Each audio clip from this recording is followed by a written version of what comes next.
बिस्मिल्लाहिर्रहमानिर्रहीम। अस्सलाम वालेकुम। आप उसामा गाजी यूट्यूब चैनल देख रहे हैं।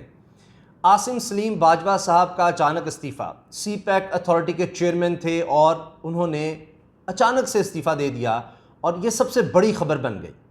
अब उन्होंने इस्तीफ़ा क्यों दिया है, इसकी वजह क्या है, कौन सी अहम शख्सियत है जिसने सबसे ज़्यादा इस इस्तीफ़े में काम दिखाया है, इस हवाले से मैं आपको बताऊंगा। और हुकूमती शख्सियत है उसके बारे में मैं आपको बताऊंगा। और उनकी जगह पर अब खालिद मंसूर साहब को लाया गया है, special assistant prime minister on CPEC affairs. Khalid Mansoor साहब कौन हैं और इनके आने से क्या फ़र्क पड़ने वाला है, इनकी पूरी डिटेल में आपको बताऊंगा कि अब सी पैक में क्या होगा इनके आने से और इन्हीं को क्यों लगाया गया है आसिम सलीम बाजवा की जगह। अब देखिए, lieutenant general retired Asim Saleem Bajwa साहब, वसी तजर्बा उनका, कमांड करते रहे हैं और सदर्न कमांड इनके पास थी, बहुत बड़ा इलाका। इसके अलावा ISPR को भी ये देखते रहे और इसके साथ साथ जब ये बने चेयरमैन सी पैक तो बहुत ज़्यादा तनकीद हुई। पापा जॉन्स का जो सिलसिला सामने आया कि जिनकी तो बड़ी इन्वेस्टमेंट है अमेरिका में, दीगर ममालिक में इनकी कंपनियां हैं और ये सब कुछ, तो बड़ा दबाव आया, अपोजिशन की तरफ से भी बहुत कुछ कहा गया, लेकिन इन्होंने उस वक्त भी इस्तीफ़ा नहीं दिया। अच्छा, वज़ीर आज़म के साथ इत्तलात और नशियात के लिए भी इनको मौका दिया गया और वहाँ से भी इन्होंने पहले इस्तीफ़ा दे दिया था और यही कहा गया था कि इस्तीफ़ा देने की वजह यह है कि ये फोकस करना चाहते हैं सी पैक पर। अब उसके बाद से लेकर यानी 2019 की बात है कि इनको लगाया गया सी पैक का चेयरमैन और तब से लेकर ये बड़े बेहतरीन तरीके से काम कर रहे थे। लेकिन अब हुआ ये कि एक अहम शख्सियत, हुकूमती शख्सियत, जो आप कह सकते हैं कि डिप्टी प्राइम मिनिस्टर भी उनको कहा जाता रहा है। और ये एक और चीज़ मैं आपको बता दूं कि मुआशी लिहाज से वो इमरान खान साहब की, अब भी कह सकते हैं, टीम का हिस्सा, और माजी में तो वो सबसे अहम शख्सियत थे। तो बहरहाल वो खुश नहीं थे आसिम सलीम बाजवा साहब से। उनका ये ख्याल था कि आसिम सलीम बाजवा साहब के स्टेक्स दीगर ममालिक में हैं और कुछ ऐसी कंपनियां हैं जिनका उन ममालिक से ताल्लुक़ है और वो जनाब इन साहब से, जो बहुत अहम शख्सियत हैं इस वक्त, हुकूमती शख्सियत, उनसे वो आलमी इदारे खुश नहीं थे और उनके दबाव पर एक वक्त में इनको हटाया गया था और किसी और को लाया गया। इस वजह से फिर ये लग रहा है कि जो चाइनीज़ कंपनीज़ हैं उनके करीब आसिम सलीम बाजवा साहब की निस्बत ये शख्सियत ज़्यादा उनके करीब हैं और उनके लिए ज़्यादा काबिल कबूल है। अब जॉइंट कोऑर्डिनेशन कमेटी भी एक बनी हुई है चीन और पाकिस्तान के दरमियान, कि मिनिस्ट्रियल कमेटी भी इसको कहा जा रहा है कि दोनों तरफ से जो अहम लोग होंगे उनका ये इजलास हुआ करेगा। एक तब तो कहा गया कि हर हफ्ते इस चीज़ को देखा जाएगा, लेकिन 6 महीने हो गए हैं, पाकिस्तान मुसलसल चाइना से कह रहा है कि जिसका इजलास होना चाहिए, लेकिन चीन आगे नहीं आ रहा।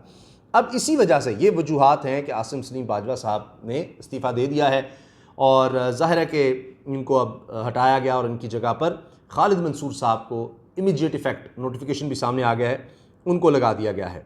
और इससे पहले मैं आपको बता रहा था, आसिम सलीम बाजवा साहब special assistant to prime minister on information broadcasting थे और अप्रैल 2020 में उनको अपॉइंट किया गया था और फिर उन्होंने अक्टूबर में इस्तीफ़ा दे दिया था पिछले साल। अच्छा, सदर्न कमांड के कमांडर रहे वो आर्मी में और इसके अलावा inter services public relation ISPR में सर्व किया डायरेक्टर जनरल के तौर पर 2012 से 2016 तक, तो इनका वसी तजर्बा था। लेकिन इनका तजर्बा आप देखिए तो दिफा के लिहाज से था। ISPR में आप कह सकते हैं कि मीडिया कोऑर्डिनेशन के हवाले से इनका बड़ा काम था और ISPR को उनको बड़ा मुतहरिक कर दिया, एक बदल के रख दिया। मगर अब सी पैक का जो मामला है ये इन्वेस्टमेंट का मामला है और इसमें खालिद मंसूर साहब को लाया गया है। अब खालिद मंसूर साहब का अगर आप देखिए 32 साल का तजर्बा है एनर्जी और पेट्रोकेमिकल सेक्टर में और बड़ी बड़ी कंपनियों में सर्व कर चुके हैं। इन्होंने अभी रिसेंटली ज्वाइन किया board Sindh agro coal mining company को। अच्छा, ये एजाजी तौर पर काम करेंगे सी पैक अफेयर्स में। एजाजी तौर पर मतलब ये कि सी पैक में काम करते हुए कोई मरात नहीं लेंगे, तनख्वाह वगैरह नहीं, ये जहाँ काम कर रहे हैं वहीं से जो कमा रहे होंगे वही कमाएंगे, यहाँ पर एजाजी तौर पर काम करेंगे। इनके पास डिग्री है जी केमिकल इंजीनियरिंग की। फिर ये चीफ एग्जीक्यूटिव रहे हैं हबको पावर कंपनी लिमिटेड के। फिर चेयरमैन लारेब एनर्जी लिमिटेड रहे, सब्सिडरी हबको की। बड़ा ज़बरदस्त इनका तजर्बा है, जिससे आपको अंदाज़ा हो जाएगा इनको क्यों लाया गया है।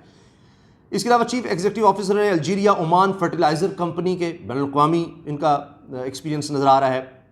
इससे पहले ये जनाब CEO एंग्रो फर्टिलाइज़र लिमिटेड रहे, एंग्रो पावर जिन कादिरपुर लिमिटेड, एंग्रो पावर जिन लिमिटेड और SECMC इनकी प्रोफाइल में नज़र आता है। मतलब ज़बरदस्त कैरियर। और फिर कई असाइनमेंट्स, एंग्रो, एसो केमिकल्स कनाडा, और इसके अलावा director board of Engro corporation, Engro fertiliser limited, Engro polymer chemicals limited, Engro food private limited, Engro Vopak terminal limited, इसी तरह से EPQL, EPL और SECMC। तो बड़ा इनका तजर्बा है। अब CPEC का जो सबसे अहम काम नज़र आया वो तवानाई पाकिस्तान में जो बहरान है उसको ख़त्म करना।